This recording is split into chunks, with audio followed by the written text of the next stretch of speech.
Prepare for 3-mile descent. Chapter 1.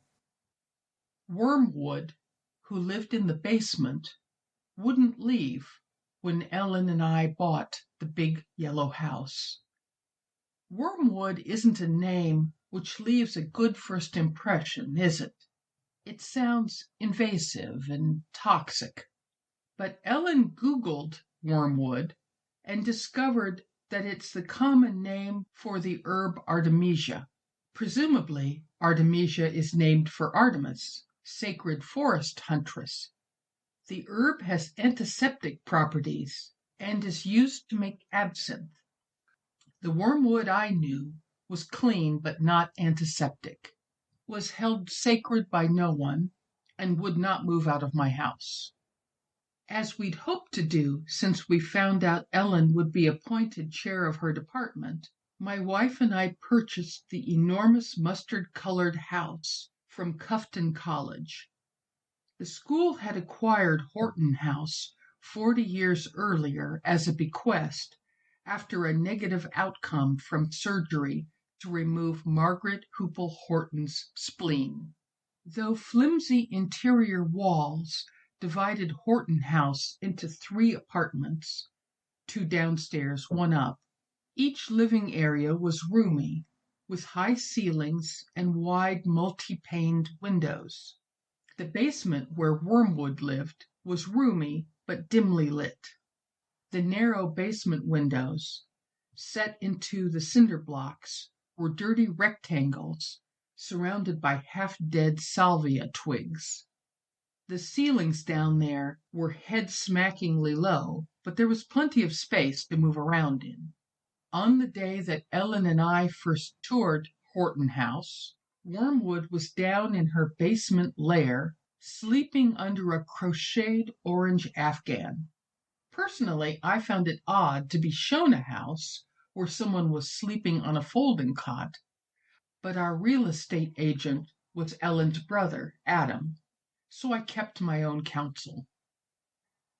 On the tour, we followed Adam to the stairway, where a neon yellow, diamond-shaped road sign was nailed to the top of the doorway. The sign, bordered in black, said, "Prepare for 3-mile descent." We thumped down the wooden steps, and at the bottom, Ellen, Adam, and I paused for a moment while our eyes adjusted to the dimness. Along the low ceiling, clusters of dusty riveted heat ducts twined like branches. Directly under the largest duct pipe was a cot braced by X-shaped wooden legs. On top of the cot was a figure wrapped in a crocheted coverlet. Startled, I looked at Adam, but he didn't react. Ignoring the person on the folding cot, Adam took a penlight from his shirt pocket and said, "Let me show you the furnace." Ellen and I followed her brother past the Afghan-wrapped bundle, then past stacks of plastic storage bins, to a behemoth double firebox with metal octopus arms sprouting all over from it. "They left the coal burner here when they put in the gas furnace sometime in the 40s, said Adam. "You can see the coal chute back there." The small white circle of his penlight skimmed over a squared-off metal extension which ran from a rusty hinged door in the cinder block foundation wall. The open chute came down from the metal door and slanted further down to a spot about a foot above the basement floor.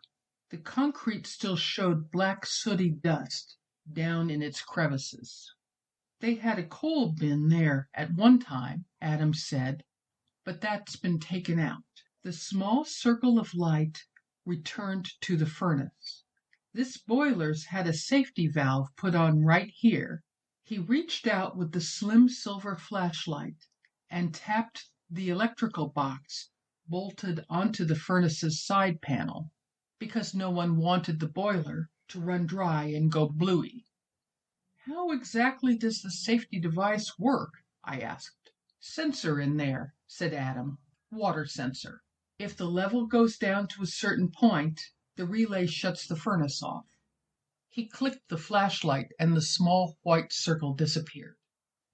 We passed back through the basement on our way to the wooden steps, and I noted that the folding cot now had only the crumpled afghan on it. Was the person now loose upstairs, ready to confront us in some doorway?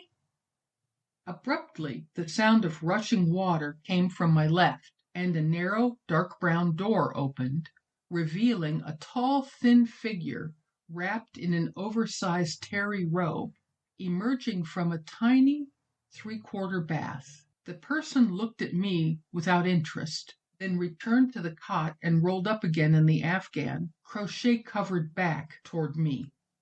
Adam again ignored the basement dweller.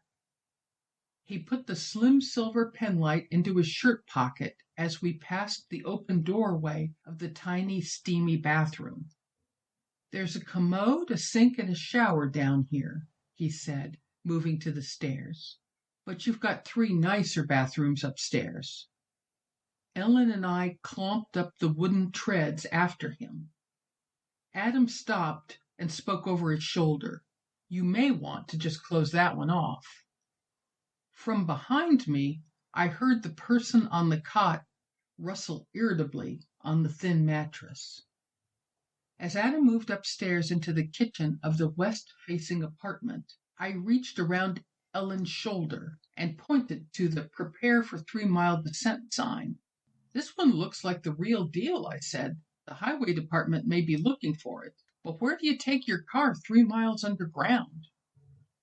Adam laughed. It's from whatchamacallit, the tunnel on Old Shelby Pike. You know where I mean? Over by the gravel place, I said, as Ellen stepped out of the way to let me come up into the kitchen. By the airport?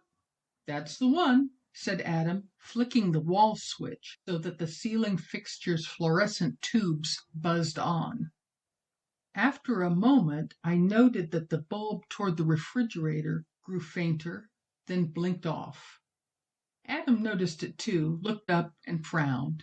If I was buying this place, first thing I'd do is replace these old fixtures. They make noise, and they have the PCBs in them, you know, just not worth saving.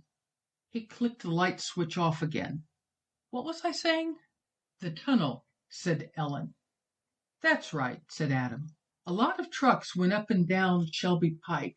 Not the tractor trailers because of the tunnel, but a lot of dump trucks and cement mixers and, you know, the heavy haulers. And it's so steep on the other side of the tunnel. Adam held out his hand, tilted sharply, and it goes downhill all the way to the lake, so the trucks had to get their air brakes pumped up. Adam moved across the kitchen to the electric range and opened the oven door. This stove's not too bad. Maybe 5 years old? It's self-cleaning, but I can see they let stuff drip down in there. He shut the oven door with a bang. Even with the newer ones, you have to put a cookie sheet or something under the baking dish. The sauces and the cheeses get runny, and they drop down all over the bottom of your oven. He stepped to the sink and rinsed his hands. I know the stove upstairs is one of those little 2-burner jobs, but the one in the other downstairs kitchen might be nicer than this one. It's a great house, said Ellen. She turned to look at me, raising her eyebrows a little. What do you think?